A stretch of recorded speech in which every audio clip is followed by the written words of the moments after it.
ओम शांति। आज 29 अक्टूबर 1970 के अव्यक्त महावाक्य हैं। टाइटल है दीपमाला का सच्चा रहस्य।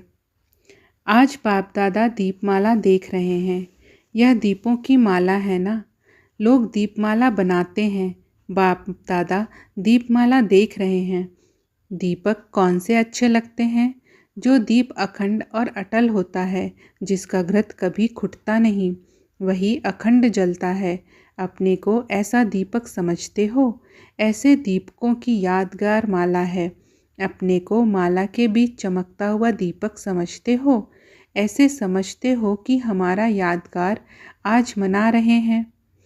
दीपमाला के दिन दो बातें विशेष ध्यान पर रखनी होती हैं। दीपमाला पर किन बातों का ध्यान रखते हैं? सफाई रखते हैं, नया चोपड़ा बनाते हैं, परंतु लक्ष्य क्या रखते हैं? कमाई का। उस लक्ष्य को लेकर सफाई भी करते हैं, तो सफाई भी सभी प्रकार से करना है और कमाई का लक्ष्य भी बुद्धि में रखना है। यह सफाई और कमाई का दोनों कार्य आप सभी ने किया है। अपने आप से संतुष्ट हो। जब कमाई है तो सफाई तो ज़रूर होगी ना। इन दोनों बातों में संतुष्टता होना आवश्यक है, लेकिन यह संतुष्टता आएगी उनको जो सदैव दिव्य गुणों का आह्वान करते रहेंगे। जितना जो आह्वान करेंगे उतना इन दोनों बातों में सदा संतुष्ट रहेंगे। जितना जितना दिव्य गुणों का आह्वान करते जाएंगे, उतना अवगुण आहुति रूप में खत्म होते जाएंगे। फिर क्या होगा? नए संस्कारों के नए वस्त्र धारण करेंगे।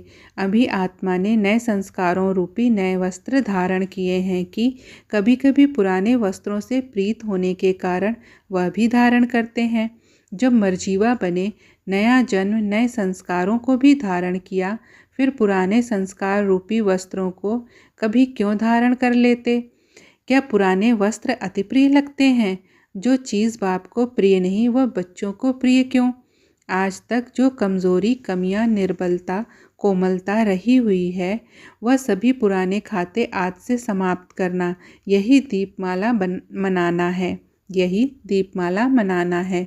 अल्पकाल के लिए नहीं, लेकिन सदा काल के लिए और सर्व रूपों से समाप्त करना, यह है दीपावली मनाना। दीपावली को ताजपोशी का दिवस कहते हैं। आज आप सभी ने कौन सी ताजपोशी मनाई है? ताजपोशी के दिन क्या किया जाता है? राज सिंहासन का समारोह कब देखा है? स्मृति आती है? कितनी बार देखा होगा? अनेक बार।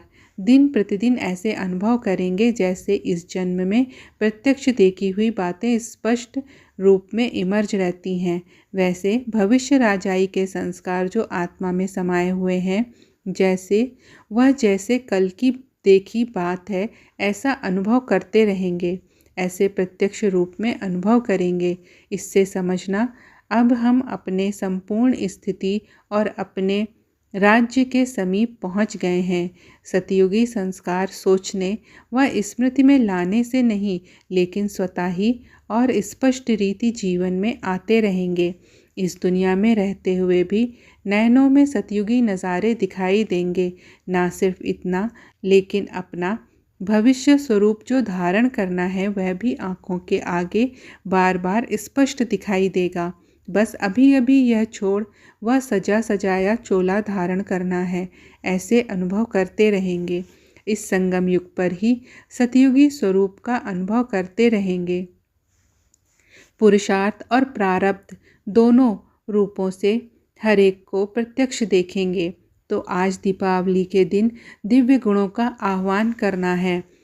अभी फिर भी मुख से निकलता है कि हाँ, कल्प पहले यह किया होगा, लेकिन पीछे यह शब्द बदल जाएंगे। इस कल्प की बात हो जाएगी। 5000 वर्ष की बात इतनी स्पष्ट स्मृति में आएगी जैसे कल की। जैसे साइंस के साधन से दूर की चीज़ भी समीप और स्पष्ट दिखाई पड़ती है, जिसको दूरबीन कहते हैं। तो आपका तीसरा नेत्र कल्प पहले की बातें समीप और स्पष्ट देखेगा, वह अनुभव करेगा। तो पुराने संस्कारों की चौपड़ियों को फिर से भूल से भी नहीं देखना। पुराने संस्कारों का चोला फिर धारण नहीं करना। नवीनता को धारण करना, यही आज के दिन का मंत्र है। रत्न जड़ित चोला छोड़ जड़ जड़ीभूत चोले से प्रीत नहीं लगानी। सदैव बुद्धि में बाप दादा की स्मृति व निशाना और आने वाले राज्य के नज़ारे नैनों में और मुख में सदैव बाप दादा का नाम हो। इसको कहते हैं बाप दादा के अति स्नेही और समीप रत्न। सभी ने श्रेष्ठ और समीप रत्न बनने का दांव लगाया है, या जो भी मिले वह अच्छा। अगर इस बात में संतुष्ट रहे तो संपूर्ण नहीं बन सकेंगे। इसलिए सदैव यह दांव लगाओ कि हम विजयी और संपूर्ण बनकर ही दिखाएंगे। कमज़ोरी के शब्द समाप्त करेंगे, हो ही जाएगा। पुरुषार्थ कर रहे हैं, यह शब्द भी ना निकले। करके ही दिखाएंगे, बनकर ही दिखाएंगे। यह है निश्चय बुद्धि विजयी रत्नों के बोल, और वह है कमानधारी बच्चों का बोल। बनना है स्वदर्शन चक्रधारी, लेकिन बन जाते हैं कमानधारी। कई सोचते हैं कोई तो वह भी बनेंगे ना। इस बात में दयालु ना बनो। कोई तो बनेंगे, इसलिए हम ही बन जाएं। ऐसे बनने वाले बहुत हैं। अच्छा, ओम शांति।